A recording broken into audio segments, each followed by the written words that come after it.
Well, today we're going to try and do a little bit of gopher trapping, and I've got in my hands an Easy Set Victor 610, and it works pretty well. I'm going to show you how to go ahead and set it, and I'm going to show you how to place the trap as you set it. And below me I've got my gopher mound, the one in question. So let me show you how to set this thing. We're going to go ahead and put it, and we'll check it later on today and see if we've had any luck. Alright, so here is your trap, and I've got my chain. I actually added that myself, just to make sure that the gopher doesn't pull it further in the hole, or perhaps something gets to the gopher that's been trapped before I get to it and tries to run off with the trap. So this is to keep my trap from running off. Pretty simple trap. You've got the jaws right here, and they are sharpened, so don't throw your hands in there while this thing is set. You have your kick plate right here. This is what the animal's going to push up against to set off the trap. And right here you have a double trip, and this is 2 bars, and they're going to swivel back and forth, and that's what you're going to use to set this sucker. So let me go ahead and show you how I'm going to do this. I'm going to have the kick plate, as always, towards me, the jaws facing away, and what I'm going to do is take my thumbs and push down on this solid piece right here. And as I do that, the jaws should open up.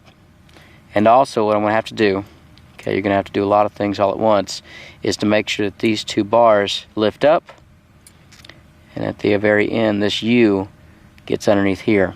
So it's got to go underneath here, because this is what's going to keep your trap from setting off or springing off before you want it to. So let me go ahead and see if I can't show you what I mean by that. So I'm going to lift up the bars, I'm going to push down. As I push down, you can tell that the jaws are starting to open. As they open, I usually go ahead and put my thumbs here, and that might again seem like a kind of a foolish thing to do, but those jaws are offset, and what that means is I can use them as leverage. I'm not having to push down very hard with them.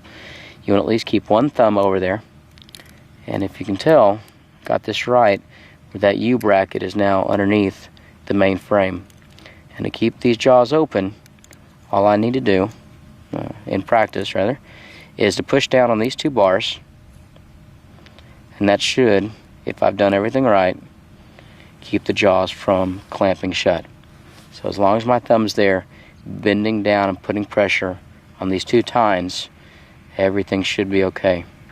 Now this is an easy set, so all I've got to do is lift up my trip plate, and it's on a hinge, and what that's going to do is make sure that the trip plate itself holds the 2 bars down.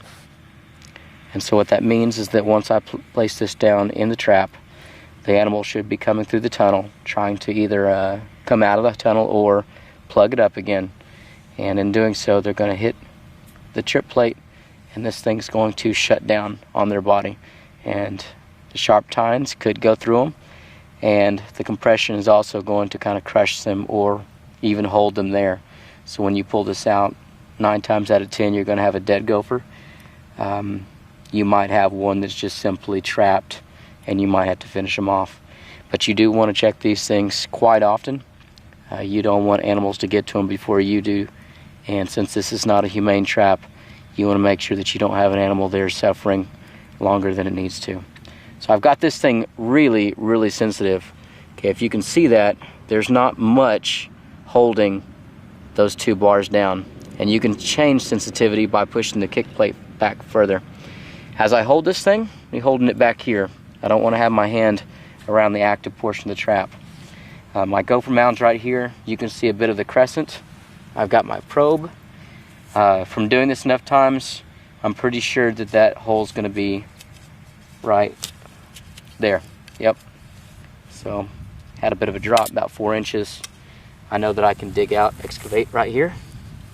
And what I'm doing, it's a bit of a shadow, trying to figure out exactly which direction that hole goes, and it goes down in this way. I'm also going to widen it out just a little bit. Got a lot of clay in my soil, so it holds form pretty well. I want to have enough room for these jaws to be able to shut down on it, enough room for the kick plate to be able to push without it getting messed up. But really and truly, you're making it so that that gopher wants to come and investigate. Why is there air moving through my tunnels? Why is there sunlight coming through here? And so what I'm going to do is open it up a little bit more.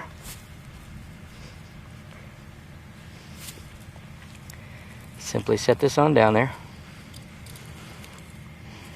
And again, I'm making sure that I don't get my hands in there. And usually what I'll do is, because if I go and put a bunch of dirt back in there, a lot of times things won't sit off. But just enough to let a little bit of sun come through, a little bit of vegetation on top. As always, I'm going to flag this sucker. I'm also going to stake it down and make sure that that chain keeps my trap where I want it. So we'll check this again in the evening, check it again in the morning. Usually whenever I set these out, I set out about half a dozen at a time, all around. Usually here, I have about one gopher, one mole every 100, 200 yards.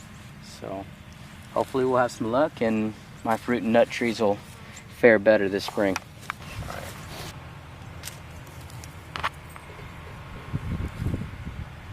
This one's a bit stuck in there because it was successful. So there you go. And this is on the Victor Easy Trap, or Easy Set. Worked quite well. Looks like it got him around the head. Quick kill. But that's how it works, guys. Successful. Pretty neat. As far as releasing this guy, it should work out that I just, again, push down. The jaws should open up. And there you go. But look at that guy. Long claws for digging. And you definitely want to go ahead and wash your hands when you're done with this.